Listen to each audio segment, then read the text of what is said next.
Hi, my name is Desi, and I give my permission to have this video posted online as part of the Gender Stories project. So, I guess I have a lot of different aspects of my gender story. I'll just try and figure out the ones that come to mind first.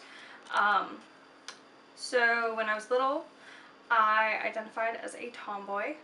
I played sports. I was in karate. I didn't like anything girly like Barbies.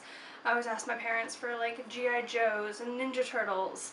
I wanted to be a Power Ranger, but not like the girl Power Rangers, because girls were lame. Because girls were ditzy and only cared about looks and weren't smart. And I wanted to be smart. I wanted to be cool. I wanted to be one of the guys. I remember when I was in 6th grade and I got like the first time I realized I had like sexual attention coming towards me, and I hated it. It made me feel gross. It made me feel terrible because I'm like, no, I am not a girl. I'm a guy. Because I want to be cool. I want to be good. I want to be smart. So I wore really big, baggy, heavy band shirts to cover my boobs, and wore big baggy cargo pants, and just hung out with the guys and tried to make myself look really unattractive.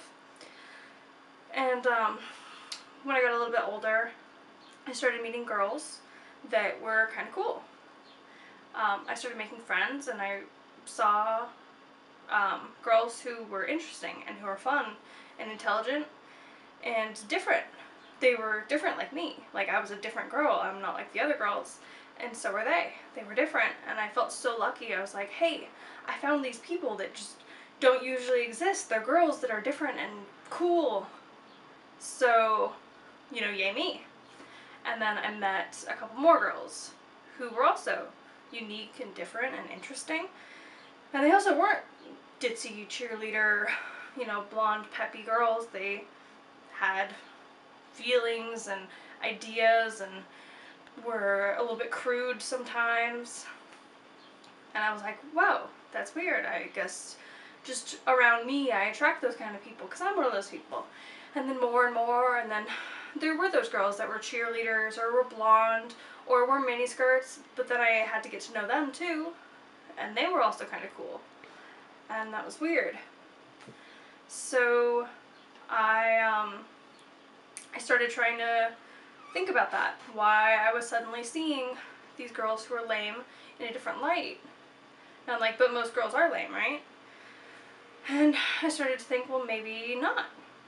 And I learned a little bit about feminism, and I learned a little bit about, you know, just structural inequalities and things like microaggressions and how the world put me in a place where I felt it necessary to, you know, dissociate from my entire gender so that I could be respected.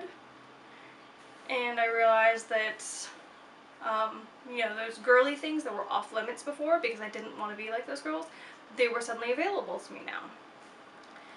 And I started dressing up and doing all that stuff and felt really just happy that I could be a full person and include the girly aspects and the, you know, boyish aspects. And now I'm in a place where I feel like you can do it. You can show your boobs, you can play football, you can do whatever you want because it doesn't really have anything to do with your gender.